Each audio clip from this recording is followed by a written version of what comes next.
bonjour tout le monde, je me présente, je suis Moïka Tremblay, en fait j'ai 30 ans, j'ai une formation en droit que j'ai fait ici à Sherbrooke.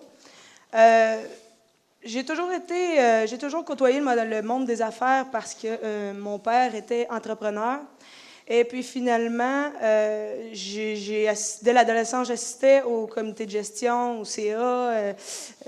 Par les étés, j'ai travaillé pratiquement sur toutes les sphères de l'entreprise.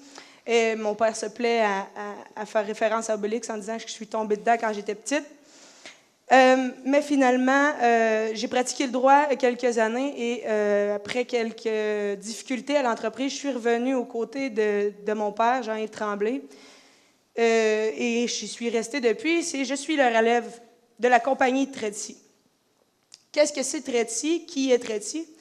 Tretty, c'était d'abord une scierie qui œuvrait dans le bois d'œuvre. Il y a ça, je vous parle, en 84, 85.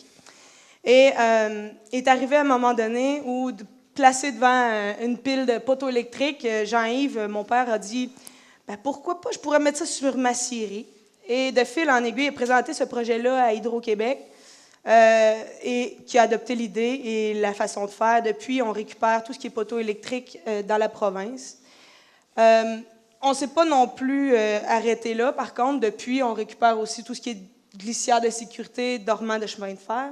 Donc, Tretty, c'est une compagnie à vocation environnementale qui s'affaire à récupérer, réutiliser, valoriser tout ce qui est bois traité en général. Notre modèle, en fait, on fonctionne avec la hiérarchie des gestions de matières résiduelles qui est de réduire, réutiliser, recycler, valoriser. Donc, il n'y a pas un morceau de bois qui arrive chez Tretty qui ne connaît pas une deuxième vie utile. Pour vous donner une idée, en fait, vous voyez dans le poteau électrique, par exemple, il y a une bonne partie, tout ça, anciennement, c'était enfoui. Il faut se le dire. Il y a une bonne partie qui est réutilisable en poteau rond, comme on le voit en haut, transformable sur la scierie pour en faire des ponts, par exemple, des murs de soutènement, etc. Il y a une portion qui est en cèdre de l'Ouest, dans le poteau électrique, il y a une portion qui est en cèdre de l'Ouest, qui est un bois haut de gamme, qui est beaucoup en demande et qui est transformé sur la scierie. On voit ça ici en haut. Ça, le client était de Nature Action, ils font des sentiers pédestres avec ce bois-là.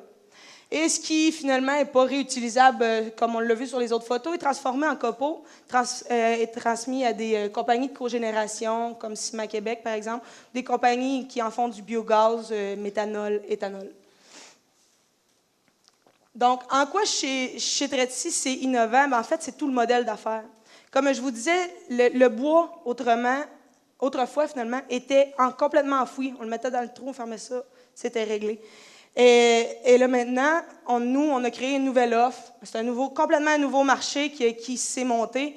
C'est sûr que comme tout processus innovant, on a connu quelques difficultés. C'est-à-dire que dans le bois traité, en fait, vu qu'il est traité, c'était là que c'était difficile, environnementalement parlant. Il n'y avait pas de normes déjà établies.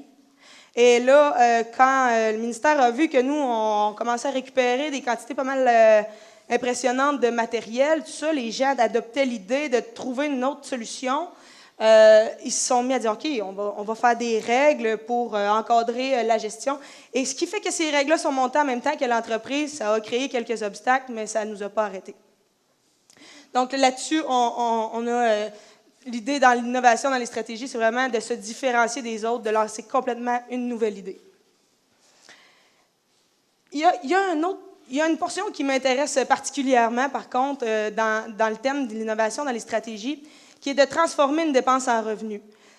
Tout ce qui est environnemental a été compliqué, puis ça coûte cher, on va se le dire, mais une difficulté particulière, ça a été le traitement des eaux qui rentrent en contact avec le bois traité. Ça ne peut pas se rejeter à l'environnement. Nous, notre site est situé à côté d'une rivière. C'était assez laborieux. Et là, dans ce domaine-là, les contaminants, c'est très sévère, très concentré. Il n'y avait pas vraiment d'entreprise qui trouvait la solution qui nous permettait de décontaminer de manière satisfaisante les eaux.